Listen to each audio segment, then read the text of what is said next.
मयूख जी हमारे मीडिया के को कन्वीनर हम लोगों के मध्य हैं।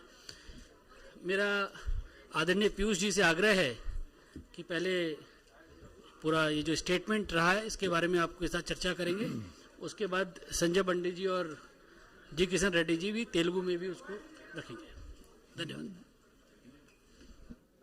नमस्कार मित्रों, आज भारतीय जनता पार्टी की राष्ट्रीय कार्यकारिणी की बैठक में हमारे तेलंगाना की वरिष्ठ नेता माननीय श्रीमती डी अरुणा जी ने एक तेलंगाना की आज की परिस्थितियों के ऊपर एक वक्तव्य कार्यकारिणी के समक्ष रखा, जिसमें तेलंगाना के विषय में जो आज बहुत ही दुर्भाग्यपूर्ण स्थिति है उसके बारे में उन्होंने देश के कोने कोने से आए हुए भारतीय जनता पार्टी के नेतागणों को अवगत कराया। राष्ट्रीय कार्यकारिणी ने बड़ी खेद व्यक्त किया है, बहुत दुख व्यक्त किया है जिस प्रकार से आर्थिक दृष्टिकोण से, सामाजिक दृष्टिकोण से, हर प्रकार से तेलंगाना के लोगों की तकलीफें बढ़ती जा रही हैं। तेलंगाना बना था जब भारतीय जनता पार्टी ने संघर्ष किया, वर्षों वर्षों तक तेलंगाना के युवा शक्ति ने तेलंगाना के लिए सुप्रीम सैक्रिफाइस भी दी, अपनी जान का बलिदान दिया। बड़े संघर्ष के बाद एक ऐसा राज्य जिसकी संभावनाएं अपार थी, जिसमें अच्छी सरकार इस प्रदेश को देश का नंबर 1 स्टेट बना सकती थी, इस उम्मीद, इस आकांक्षा, इस अपेक्षा के साथ हजारों लोगों ने, लाखों लोगों ने इस संघर्ष में भाग लिया। लेकिन जिस प्रकार से गत 8 वर्षों में टीआरएस की सरकार ने लोगों की उम्मीदों को पूरी तरीके से ध्वस्त कर दिया, जिस प्रकार से भ्रष्टाचार का प्रतीक बन गई है आज तेलंगाना की सरकार, जिस प्रकार से यहाँ के एक परिवार ने, मुख्यमंत्री भी उस परिवार का, सीनियर मिनिस्टर भी उसी परिवार का, सरकार पूरी, बाकी मंत्रियों के लिए कोई काम नहीं, एक ही परिवार के व्यक्ति पूरी सरकार चलाएं, एक प्रकार से परिवारवाद का एक बहुत ही दुर्भाग्यपूर्ण उदाहरण के रूप में आज तेलंगाना उभरा है। मैं समझता हूं कि तेलंगाना का हर वर्ग, चाहे वो किसान हो, चाहे वो दलित हो, चाहे वो शोषित, वंचित, पीड़ित हो, हर वर्ग, गरीब, मध्यम वर्ग, युवा, महिलाएं, सभी आज इस प्रदेश में दुखी हैं। सभी की उम्मीद थी कि 2014 में जब ये नया राज्य बना और इस राज्य को बनने में भारतीय जनता पार्टी के कार्यकर्ताओं का, भारतीय जनता पार्टी की पूरी ताकत लगी थी कि इस संघर्ष में उन सब की जो उम्मीदें थी उसको पूरी तरीके से नकार दिया गया। जब ये राज्य बना तब लोगों के 3 विषय प्रमुख थे: नीलू, निधुलू, नियामकुलू। पानी, पर्याप्त मात्रा में निवेश और जो रोजगार के साधन, खासतौर पे सरकारी रोजगार के कई सारे यहाँ पे वैकेंसीज की समस्या थी, इस सब को पूरा करने के आश्वासन से ये सरकार को जनता ने अपना वोट दिया। मैं समझता हूं जो सरकार इन वादों को लेके यहाँ पे चुनी गई थी, उस सरकार से आज पूरी तरीके से लोग दुखी हो गए। 8 वर्षों में केंद्र सरकार से भी बड़े पैमाने पे योजनाएं आई, पैसे आए, उसका दुरुपयोग हुआ। हर योजना में बड़े बड़े भ्रष्टाचार के कांड देखने को मिलते हैं। लोगों की भर्ती नहीं करी गई। जो शोषित, वंचित परिवार हैं उनको जो केंद्र से भी सहायता मिलती है उसको लोगों तक पहुंचाने में सरकार ने बहुत दिलचस्पी नहीं दिखाई। स्वास्थ्य सेवाओं में, शिक्षा के क्षेत्र में, हर क्षेत्र में सरकार की जो रवैया है उससे आज मुझे लगता है पूरी तरीके से तेलंगाना में बहुत ज्यादा अशांति है। जो इरिगेशन के प्रोजेक्ट्स हैं, जिसमें खासतौर पे कालेश्वरम प्रोजेक्ट था, उसमें 40,000 से बढ़ के 1,30,000 करोड़ प्रोजेक्ट कॉस्ट कर दिया गया। मैं समझता हूं ये अपने आप में एक यूनिक उदाहरण है इस देश में कि कोई प्रोजेक्ट 40,000 करोड़ से बढ़ के 1.25 लाख करोड़ से बढ़ जाए और उसके बावजूद वो काम भी नहीं पूरा हुआ। और उसके साथ साथ जो बाकी प्रोजेक्ट्स थे, चाहे पलामूर रंगारेड्डी प्रोजेक्ट था जिससे 18 लाख एकड़ का सिंचाई की योजना थी, या नितमपाडू निंदी का प्रोजेक्ट था, इन सब की भी अवमानना करी गई है। मैं समझता हूं जो गत दिनों में चुनाव के परिणाम आए हैं, खासतौर पे हैदराबाद के जो म्युनिसिपल कॉरपोरेशन का चुनाव रहा, जिसमें भारतीय जनता पार्टी का बहुत ही अच्छा प्रदर्शन रहा, इसी के साथ साथ जो बाई इलेक्शन दुबक्का का हुआ अक्टूबर-नवंबर 2020 में, और एक प्रकार से वो कॉन्स्टिट्यूएंसी अगर हम देखें तो एक तरफ मुख्यमंत्री की एरिया है, दूसरी तरफ उनके रिश्तेदार का कॉन्स्टिट्यूएंसी है, दोनों के बीच में दुबक्का पड़ता है। उसको भी बीजेपी ने बड़े अच्छे मार्जिन से जीता। इसी के साथ साथ जो हाल में हजूराबाद का बाई इलेक्शन हुआ, उसमें भी भारतीय जनता पार्टी का रिजल्ट बहुत अच्छा रहा और अपेक्षा ना होते हुए भी, सामान्य तौर पे मुझे लगता है मीडिया के मित्रों की भी अपेक्षा नहीं थी कि वो सीट भारतीय जनता पार्टी जीत सकती है। पूरी सरकार की, राज्य सरकार की ताकत लगी भाजपा को हराने के लिए, फिर भी बहुत अच्छी तरीके से भाजपा जीती। मैं समझता हूं 2019 के चुनाव से ही टीआरएस का सिलसिला डगमगाने लगा है। 4 सांसद भाजपा के चुन के आए और उसके बाद से एक के बाद एक जो भाजपा की विजय होती जा रही है, ये माननीय प्रधानमंत्री नरेंद्र मोदी जी के प्रति जो तेलंगाना की जनता का विश्वास है, जो प्यार है, जो उनके संवेदनशील नेतृत्व के प्रति पूरी तरीके से तेलंगाना की सरकार उनके साथ खड़ी हुई है, उसका एक प्रमाण है। आगे आने वाले दिनों में स्पष्ट हो चुका है कि तेलंगाना में बदलाव के बादल आ रहे हैं, बदलाव स्पष्ट और निश्चित होने वाला है और भारतीय जनता पार्टी एक अच्छी, ईमानदार, संवेदनशील, जनता की आशाएं, अपेक्षाएं और उम्मीदों को पूरे करने वाली सरकार हमारे यहाँ के भारतीय जनता पार्टी के अध्यक्ष श्री बंडी संजय जी के नेतृत्व में, हमारे केंद्रीय मंत्री श्री किशन रेड्डी गारू के नेतृत्व में और लाखों कार्यकर्ताओं के खून पसीने से, उनके पूरे मेहनत से अब भारतीय जनता पार्टी तेलंगाना की भ्रष्ट और परिवारवाद से घिरी हुई सरकार को खत्म करके भाजपा प्रधानमंत्री मोदी जी के नेतृत्व वाली केंद्र सरकार और राज्य सरकार मिलके डबल इंजन सरकारें तेलंगाना की जनता की सेवा करने के लिए तत्पर है। बहुत बहुत धन्यवाद। धन्यवाद आदरणीय पीयूष जी। हमारे बीच में तेलंगाना के हमारे भारतीय जनता पार्टी के बहुत ही लोकप्रिय प्रदेश अध्यक्ष बंडी संजय जी भी हैं। मेरा आग्रह है कि वह स्थानीय भाषा में मीडिया को संबोधित करेंगे। అందరికీ నమస్కారం।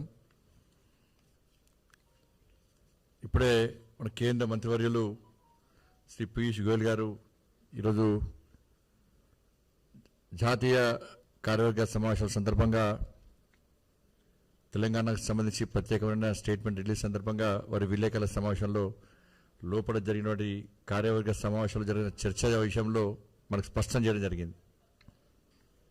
అనేక ఉద్యమాలతోని అనేక పోరాటాల ఫలితంగా అనేక మంది విద్యార్థుల యొక్క తెలంగాణ వాదుల యొక్క బలిదాన ఫలితంగా తెలంగాణ రాష్ట్రాన్ని కష్టపడి సాధించుకున్నాం. భారతీయ జనతా పార్టీ పూర్తి స్థాయిలో మద్దతు తెలిపింది. తెలంగాణ రాష్ట్ర ఏర్పాటులో భారతీయ జనతా పార్టీ ప్రధాన భూమిక పోషించింది. దాని ప్రధాన కారణం తెలంగాణ రాష్ట్ర ప్రజల యొక్క ఆకాంక్షలు, వాళ్ళ ఆశయాలను తెలుసుకొని వీళ్ళు పోరాటం చేస్తున్నారు. తెలంగాణ రాష్ట్రం కావాలనుకుంటున్నారని చెప్పి వాస్తవ విషయాలను గ్రహించి భారతీయ జనతా పార్టీ తెలంగాణ రాష్ట్ర ఏర్పాటుకు సపోర్ట్ చేసుకుంటూ వచ్చింది. దానికి అనుగుణంగా మద్దతు తెలుపుకుంటూ వచ్చింది. భారతీయ జనతా పార్టీ మద్దతు వల్లనే తెలంగాణ రాష్ట్రాన్ని సాధించుకున్నాం. కానీ దురదృష్టవశాత్తు తెలంగాణ రాష్ట్రం ఏర్పడిన తర్వాత తెలంగాణ రాష్ట్రం ఏర్పడడానికి కారణమే నీళ్లు, నిధులు, నియామకాలు. ఒక విధానంతో, ఒక నినాదంతో తెలంగాణ రాష్ట్రాన్ని సాధించుకున్నాం. ఈ విధానంతో, ఈ నినాదంతో సాధించుకున్న తెలంగాణ రాష్ట్రం దానికి భిన్నంగా ఇవాళ రాష్ట్ర ముఖ్యమంత్రి నేతృత్వంలో పాలన కొనసాగుతున్నది. ఆకాంక్షలకు, ఆశయాలకు విరుద్ధంగా తెలంగాణ రాష్ట్రంలో పాలన కొనసాగుతున్నది. వాళ్ళ నీళ్ల విషయంలో, కాళేశ్వరం ప్రాజెక్టు విషయంలో, అనేక ప్రాజెక్టుల విషయంలో ఏ విధంగా అంచనాలు పెంచి, దానికి ఉదాహరణ కాళేశ్వరం 30,000 కోట్ల ప్రాజెక్టు, 40,000 కోట్ల ప్రాజెక్టును ఒకటేసారి 1,30,000 కోట్లకు అంచనాలు పెంచి ఏ విధంగా తెలంగాణ ప్రజలను మోసం చేసిండో, ఏ విధంగా కమిషన్లు గుర్తుపడి అభివృద్ధి పేరుతోనే ఈరోజు తెలంగాణ ప్రజలను మోసం చేసిండో ఈ ప్రకటన ద్వారా తెలంగాణ సమాజానికి, దేశ ప్రజలకు స్పష్టం చేసుకున్నాం. 8 సంవత్సరాల కాలంలో రాష్ట్ర ప్రభుత్వం ఏమి చేయలేదు.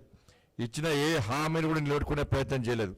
కేంద్ర ప్రభుత్వము శ్రీ నరేంద్ర మోడీ గారి నేతృత్వంలోని భారతీయ జనతా పార్టీ ప్రభుత్వం ఈ తెలంగాణ రాష్ట్రానికి అన్ని విధాలా సహకరిస్తున్నది, సహకరించడానికి సిద్ధంగా ఉంది.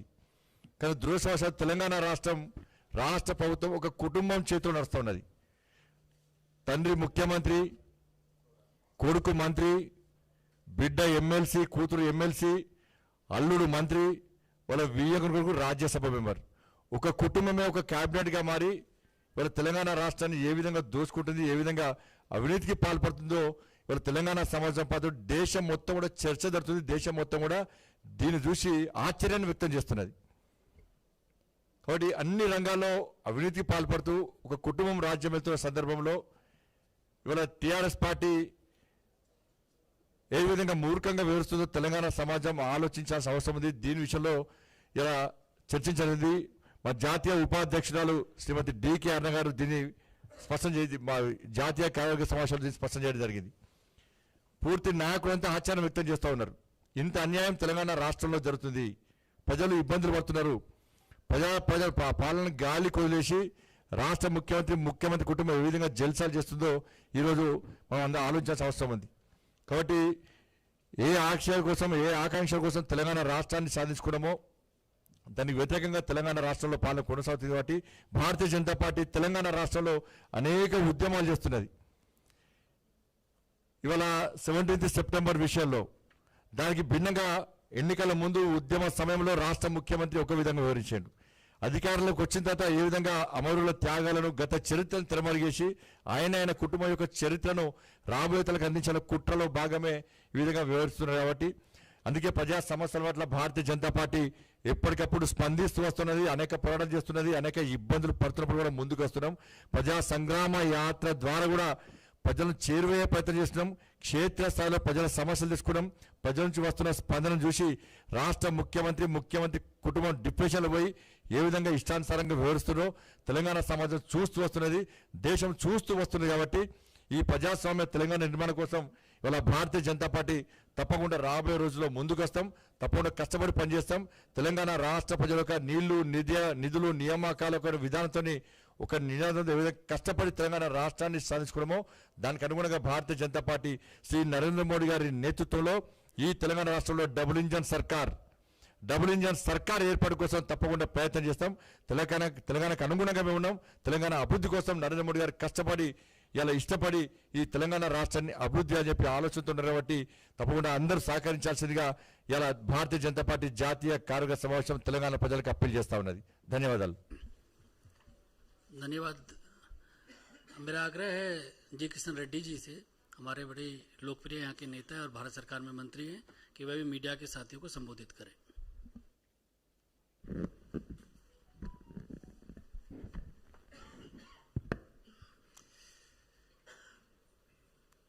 तेलंगाना के ओर से, तेलंगाना भारतीय जनता पार्टी के ओर से जो भी हैदराबाद से, तेलंगाना से, बाहर से आए हुए पत्रकारों को भी मैं धन्यवाद देना चाहता हूं। 2 दिन से आप लोग, 3 दिन से इस कार्यक्रम को कवर करने के लिए आए हैं। आप सब लोगों को फिर से पार्टी की ओर से, तेलंगाना के जनता के ओर से मैं हृदय से स्वागत करता हूं। आप सब लोगों को मालूम है, आप स्वयं तेलंगाना का सरकार कैसा काम कर रहे, आप 2 दिन से देख रहे।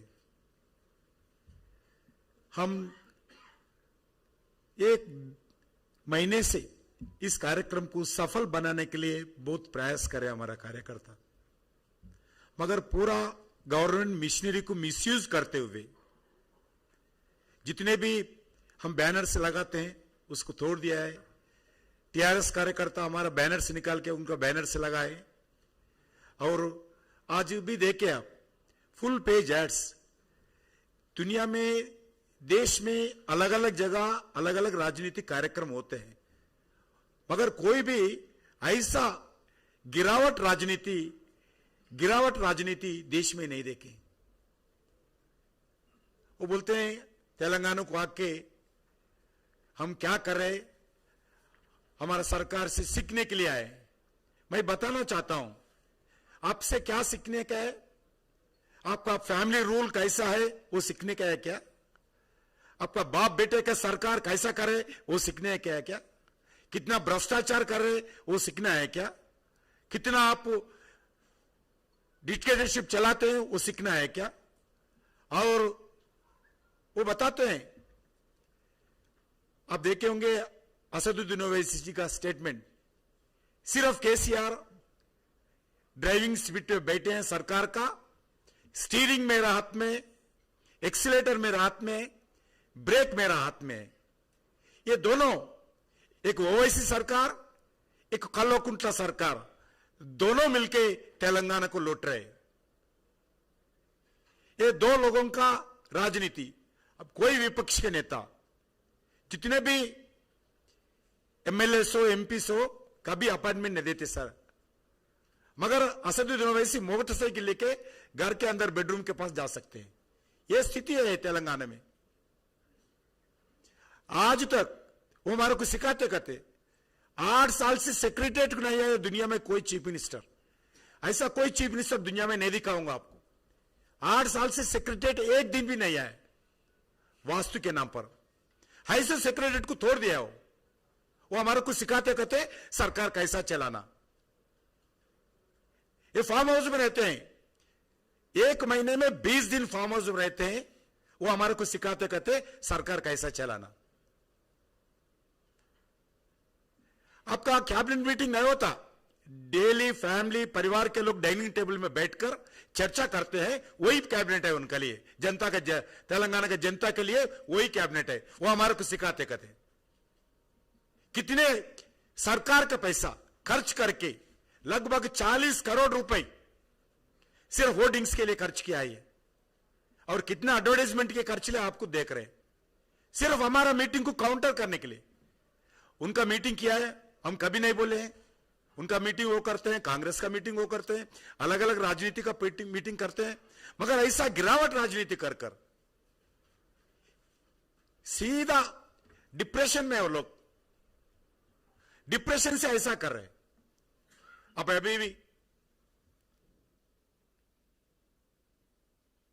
अभी भारतीय जनता पार्टी का इलेक्शन के बारे में पीयूष गोयल जी बताए।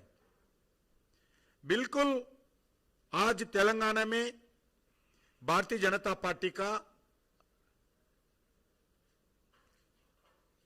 जनता से एक आशीर्वाद देने का तैयार है। जनता वेट कर रहे हैं, डरते हैं भारतीय जनता पार्टी को।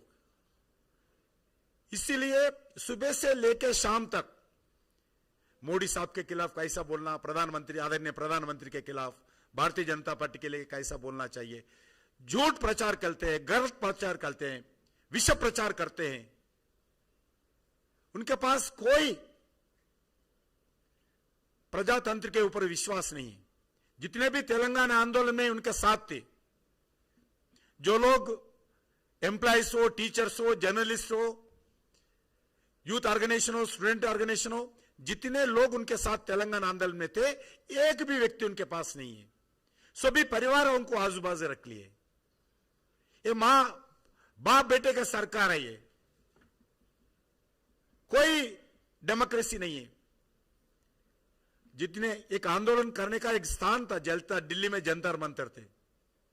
ये आंदोलन से आगे बढ़कर सत्ता में आए पार्टी है, ये उस आंदोलन ने बंद किया है। हम सुप्रीम कोर्ट को जाना पड़ा, हाई कोर्ट को जाना पड़ा। हाई कोर्ट के जजमेंट के आधार पर आज धरना चौक में धरना करना पड़ते हैं। हैदराबाद में धरना का अगर हमारा पार्टी, हमारा राष्ट्र अध्यक्ष, प्रांत के अध्यक्ष अगर घोषणा किया है, अलग अलग जिलों में अरेस्ट करते हैं सभी लोगों को। हैदराबाद में धरना है तो आदिलाबाद में अरेस्ट करते हैं, हैदराबाद में धरना है तो नालगोंडे में अरेस्ट करते हैं। ये प्रजातंत्र का राज है क्या? ये सीखना है क्या हमारा को? तेलंगाना सरकार ऐसे जो हम इस फैमिली पार्टी को, ये परिवारवाद पार्टी को उखाड़ के फेंकने के लिए जनता, तेलंगाना का जनता तैयार है। हम कोई इनका जवाबदारी नहीं है। हम जवाबदारी है केसीआर परिवार को जवाबदारी नहीं है। प्रश्न पूछना, हम जवाब देना, हम जवाबदारी है तेलंगाना जनता को।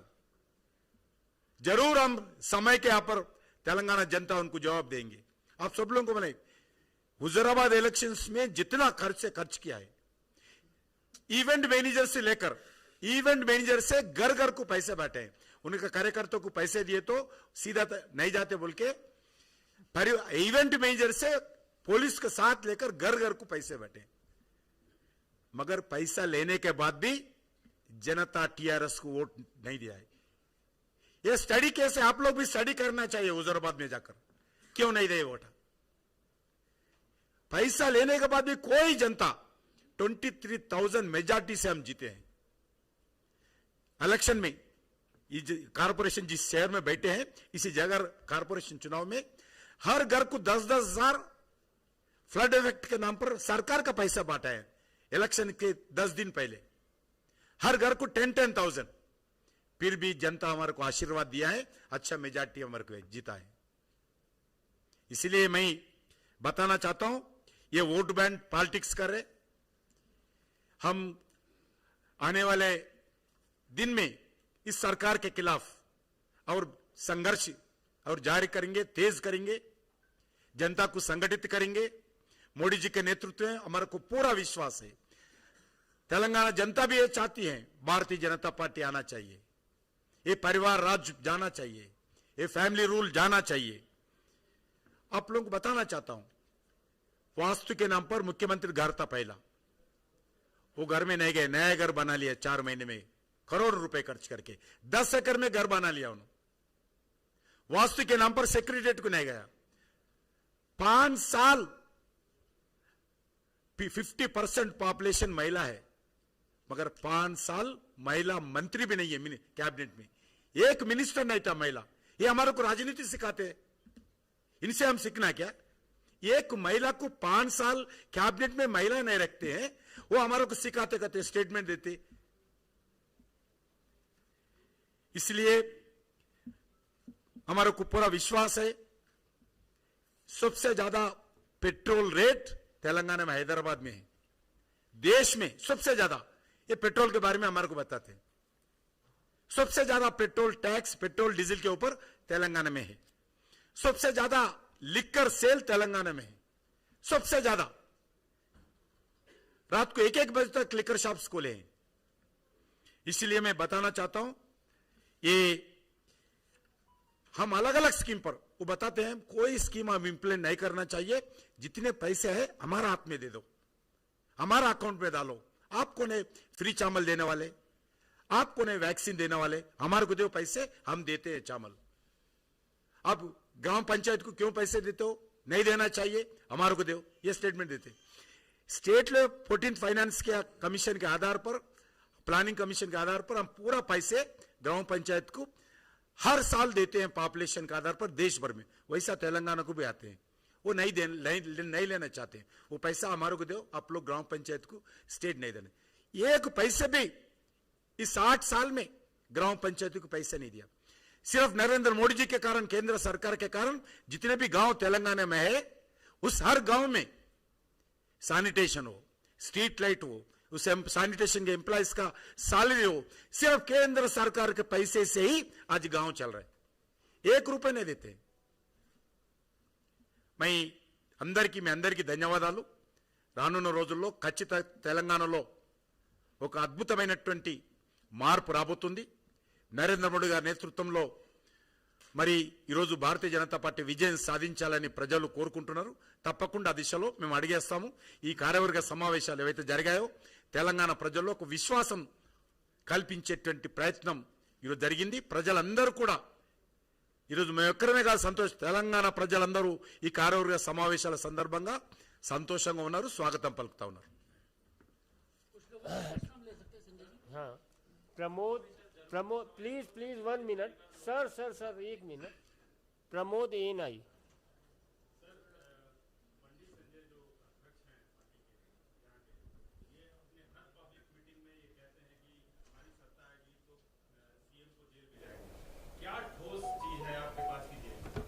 वो तो इन्वेस्टिगेशन में सब चीजें निकलेंगी, पर आज तेलंगाना का हर व्यक्ति जानता है किस प्रकार से यहाँ पे भ्रष्टाचार चरम सीमा पे है।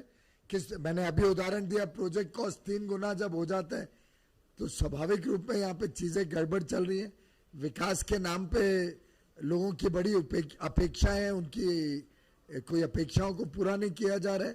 और वैसे तेलंगाना प्रॉस्परस स्टेट है, हैदराबाद के अच्छे रेवेन्यूज हैं, लेकिन उसके सामने जितना खर्चा होता है वो देख के अवश्य लगता है कि यहाँ गड़बड़ियां है। इसके ऊपर पूरी छानबीन होगी और इन्वेस्टिगेशन के बाद पूरी कार्रवाई की जाएगी। रत्ना सियासत प्लीज।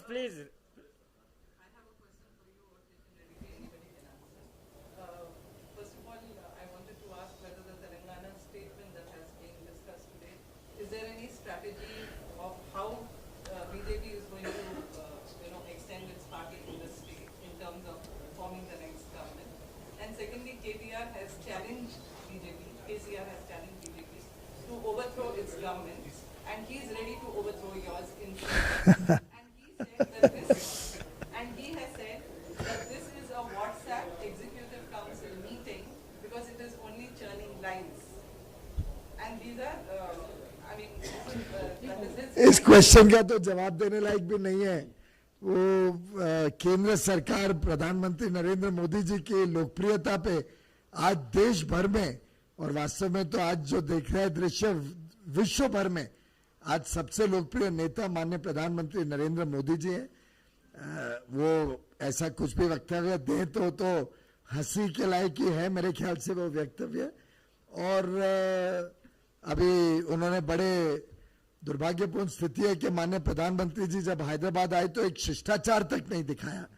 लेकिन ठीक है, वो तो जिस प्रकार का कल्चर होता है हर एक व्यक्ति का, जिस प्रकार की भाषा इस्तेमाल होती है, उससे पता चल जाता है कि किस प्रकार के नेता को दुर्भाग्यपूर्ण स्थिति है कि यहाँ पे मौका मिला और उन्होंने मौका गवा दिया। अब मुझे लगता है ऐसे जो स्टेटमेंट है तो आदमी जब डर जाता है, ये डर का प्रतीक है इस प्रकार के स्टेटमेंट, और वो डर झलक रहा है इस स्टेटमेंट के अंदर। एबीपी तेलुगु से प्लीज रत्ना जी रुक जाइए। स्ट्रैटेजी तो जनता तय कर रही है।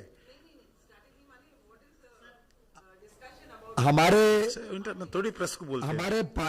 हमारे पार्टी के नेता जो राष्ट्रीय कार्यकारिणी के सदस्य हैं, वो पिछले 2 दिनों में 48 घंटे पूरे प्रदेश में जनता के साथ संपर्क करके आए हैं।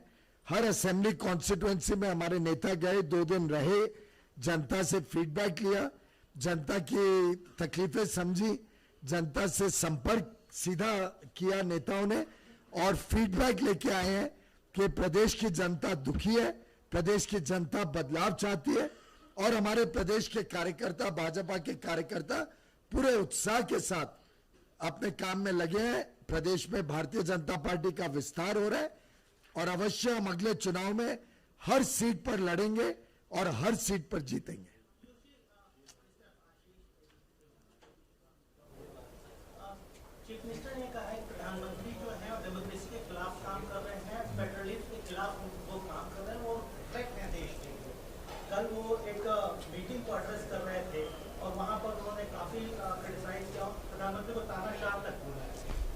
मैंने वही कहा ना, जिस प्रकार के शब्द इस्तेमाल करते हैं वो दिखाता है कि वो पूरी तरीके से डर गए हैं। उनको ध्यान आ गया है कि मोदी जी की जो पॉपुलैरिटी है, जो उनकी लोकप्रियता है, वो उसके सामने खड़े नहीं रह पाएंगे। आपको याद होगा 2019 में भी उन्होंने चुनाव को एडवांस किया था। वो डरते थे कि 19 के लोकसभा के साथ जो शेड्यूल के साथ अगर चुनाव होगा तो वो हार जाएंगे। उनको ये नहीं ध्यान आया कि उसके बावजूद 2019 में उनके सांसद इतने घट गए। भाजपा के 4 आए, कांग्रेस के जीत के आए, सभी पार्टीज के आए। पर अब जो परिस्थितियां डेवलप हुई है उसमें भारतीय जनता पार्टी तेज गति से आगे जा रहे हैं। उनके इन शब्दों से तो मुझे लगता है कोई फर्क नहीं पड़ता है। आज भारत की लोकतांत्रिक जो परिस्थिति है उसके बारे में पूरे विश्व में तारीफ है। Bharat is the mother of all democracies. आज भारत में किसी को हमें लोकतंत्र सिखाना नहीं पड़ता है। हमारी विरासत है, हमारी धरोहर है। हमारे देश में युगों युगों से लोकतांत्रिक परंपराएं चल रही हैं। पायल Mehta. We're looking at a series of tweets that have been put out by Mr. KTR, essentially saying that Modi ji should not do Mann Ki Baat, he should do Jan Ki Baat, and he should answer and tell the people of the country why the price of rupee is constantly falling. जन की बात तो वास्तव में जनता बार बार दिखा रही है। अभी मैंने हुजूमाबाद का भी जिक्र किया, हैदराबाद का भी आपने देखा था क्या हालत हो गई थी कि उनको, जो व्यक्ति घर से बाहर नहीं निकलते उनको कम से कम जनता ने चुनाव में देखा पहली बार, इस डर के मारे कि उनको लग रहा था कि पूरे रास्ता उनके पांव के नीचे निकलते जा रहे हैं। जहां रही बात रुपए की, पायल जी, मैं आपको और आप सभी मीडिया के बंधुओं को बताऊं, आज भारत का रुपया बाकी देशों के निस्बत ज्यादा स्ट्रांग है। पूरे विश्व में आज जो चुनौती भरी स्थिति है, कोविड के बाद ये युद्ध के अंतर्गत जो सैंक्शंस लगे हैं, ऐसी परिस्थिति में महंगाई एकदम चरम सीमा पे है। महंगाई के साथ साथ विश्व भर में सभी करेंसीज डिप्रिशिएट हुई है। भारत की रिलेटिव डिप्रिसिएशन बहुत कम है और इस बात की पुष्टिकरण सभी देशों ने किया है। भारत एक ओएसिस ऑफ स्टेबिलिटी है आज विश्व की अर्थव्यवस्थाओं में, जबकि यूनाइटेड स्टेट्स ऑफ अमेरिका में जो ब्याज के दर हैं वो जिस प्रकार से बढ़ रहे हैं, वो जहां 0.5% ब्याज होता था वहां अब बात हो रही है 1.75, यानी 3.5 गुना ब्याज बढ़ने वाला है। जो महंगाई वहां 1-1.5% होती थी वो 8% से ज्यादा है और ये पूरे विश्व के विकसित देशों की हालत है। ऐसी परिस्थिति में भारत सरकार ने प्रधानमंत्री मोदी जी के नेतृत्व में महंगाई पे ऊपर भी कम पकड़ के रखी है, लगाम पकड़ के रखी है। ब्याज के दर भी लगभग रीजनेबल है अभी भी, और रुपए की कीमत relative to other currencies Bharat में स्ट्रॉन्गर है। Akhilesh Sharma.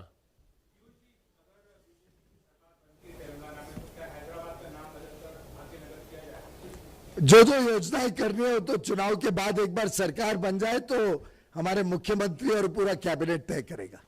Sanjay Sharma, please 2 minute. Sanjay Sharma, India news. जी, मेरा एक सवाल आपसे है।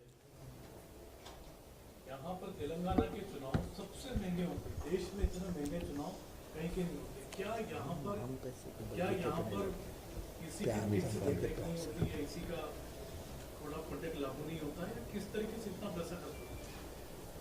कुछ दिन से पहला स्थिति नहीं थे, मगर आज कुछ दिन से ऐसा स्थिति है। मगर हम आप लोगों को बताना चाहता हूँ, मैं अभी भी बताए, हुजूराबाद में देखे, हैदराबाद में देखे, कितने पैसे खर्च करने के बाद भी तेलंगाना का जनता जिसको चुनना है इसको वोट डाले हैं। इसलिए वो केस स्टडी है आप लोगों के लिए। इतने पैसे टीआरएस खर्च करने के बाद कैसा भारतीय जनता पार्टी जीता, कितने पैसे खर्च करने के बाद म्युनिसिपल कॉर्पोरेशन में अच्छा सीट बीजेपी निकल के लाए। ये केस स्टडी है। आप लोगों से मैं अनुरोध करता हूं, ये केस स्टडी में जाना चाहिए, जनता से पूछना चाहिए। कृष्णा मूर्ति, आंध्र प्रभा।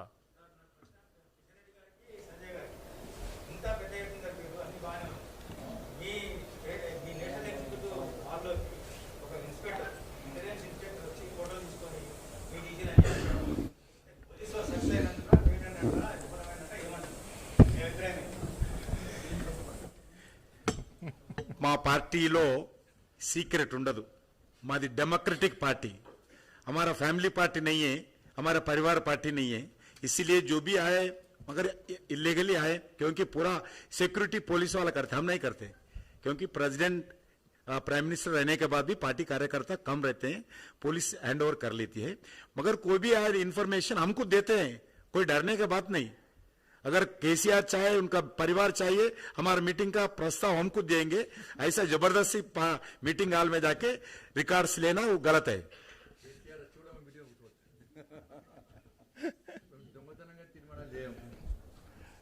ఇచ్చిన హామీలేమో వాపసు తీసుకోము ఏవి చేస్తామో అవే చెప్తాం మేము పోలీసులు వచ్చి కేసీఆర్ వచ్చి కూర్చోవచ్చు మీటింగ్లో వస్తాడు స్వాగతిస్తాం మేము కూడా వచ్చి స్పెక్టర్ కూర్చోవడం ఇబ్బంది లేదు అందులో वैसे आप सब जानते हो हमारी सरकार मोदी जी की सरकार तो पारदर्शिता में बिलीव करती है ट्रांसपेरेंसी में हम तो हर एक चीज स्वयं से ही सरकार की भी सब जानकारियां स्वयं से ही वेबसाइट के ऊपर डालने वाली पार्टी है डालने वाली सरकार है तो यहाँ पे जिसको जो आना है कर ले यहाँ कोई सीक्रेट एक्टिविटीज नहीं हम जनता की भलाई के लिए काम कर रहे हैं अभी प्रधानमंत्री जी का कार्यक्रम है प्रधानमंत्री जी का कार्यक्रम शुरू हो चुका है इसलिए हम लोगों को जाना पड़ रहा है अगले प्रेस कॉन्फ्रेंस में हम जरूर करेंगे सभी बाहर के जितने भी पत्रकार है सभी लोगों को हमारा ओर से फिर एक बार धन्यवाद देता हूं